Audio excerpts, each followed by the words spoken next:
The story begins above a dark, restless ocean. A massive airplane is flying through violent storm clouds. Thunder roars across the sky. Lightning tears through the darkness.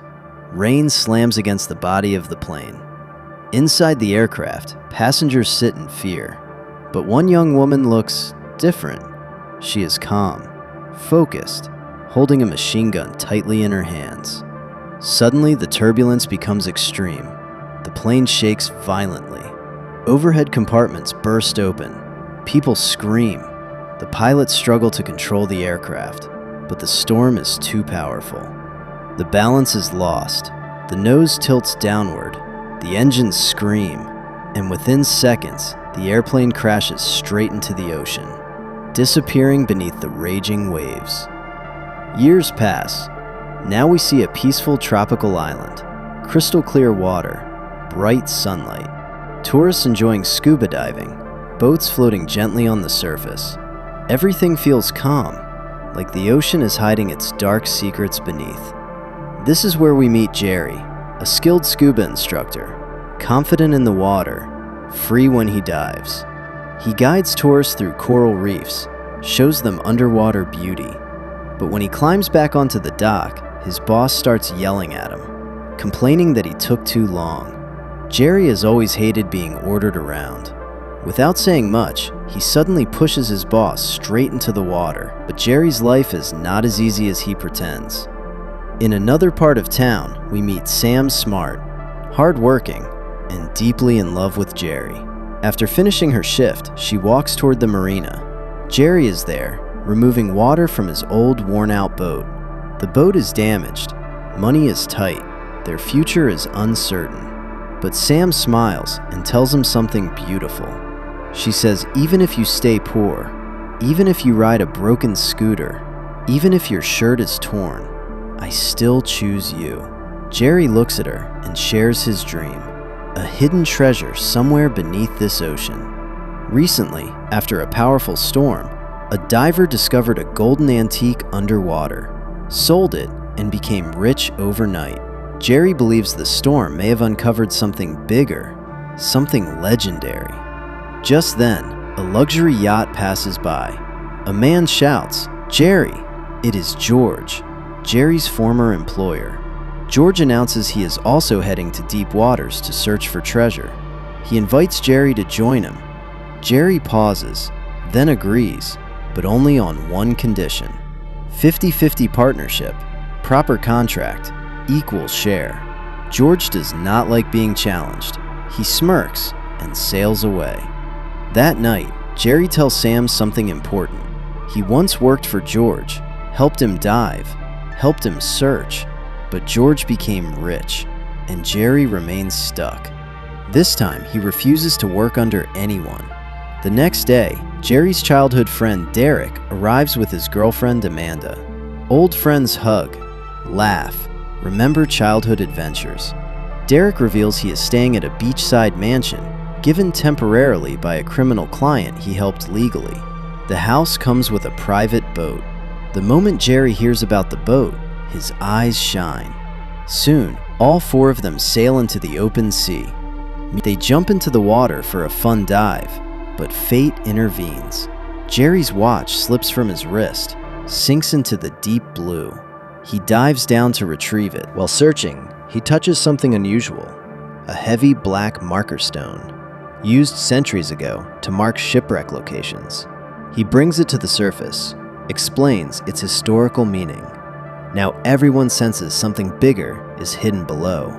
They dive again, this time exploring carefully. They find scattered artifacts, old metal pieces, wood fragments, and then Jerry discovers a stunning golden dagger, diamond-studded handle, ornate golden sheath. This is not random debris. This is treasure. Moments later, Jerry sees something enormous, a crashed airplane resting silently underwater. Amanda nervously looks inside. She sees a skeleton-like corpse, face destroyed by time. She rushes back up, terrified. Jerry, Derek, and Sam enter the plane. Inside, they find dozens of red, sealed packages. Derek opens one. White powder floats into the water. Cocaine. The entire aircraft is filled with drugs. Back on the boat, tension rises. Sam wants to throw it away. Derek hesitates. Jerry says nothing. He takes the golden dagger, cuts the packet open, and lets the cocaine dissolve into the ocean. We are not drug dealers. That night, they study the artifacts. Sam reads from an old book about a pirate named Delmas Thomas, once a slave, later one of the most feared pirates of the sea. He attacked a wealthy French merchant escaping war. The merchant's ship carried unimaginable treasure and disappeared forever. Jerry connects everything: the marker stone, the dagger, the artifacts, the crashed plane location. Maybe they are directly above that lost pirate ship.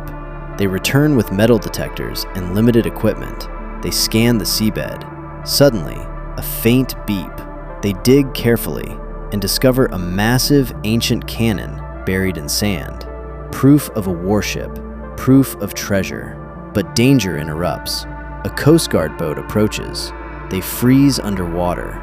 Oxygen levels dropping. Derek's hand becomes trapped under the heavy cannon when it slips. Jerry and Sam struggle desperately. Finally, they free him. They barely reach the surface alive. That night, at a nightclub, tension continues. Jerry hears strangers are asking about him. Derek fights with a local gangster named Prim. Trouble is growing. The next day, 2 armed men attack their boat. A brutal fight breaks out. Jerry defeats them. One attacker drops his hat. It carries the logo of George's old company. Now, the truth is clear. George is watching. Meanwhile, Derek makes a reckless decision.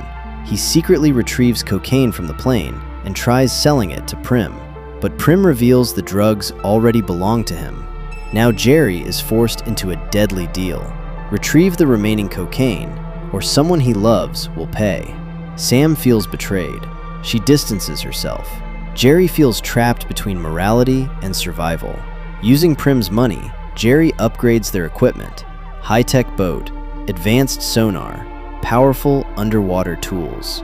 They uncover more debris and finally discover a silver bell engraved with the name SS Aura.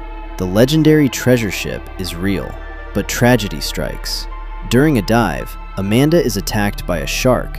Blood clouds the water. Jerry rushes her to the surface, but she does not survive. Derek breaks down completely.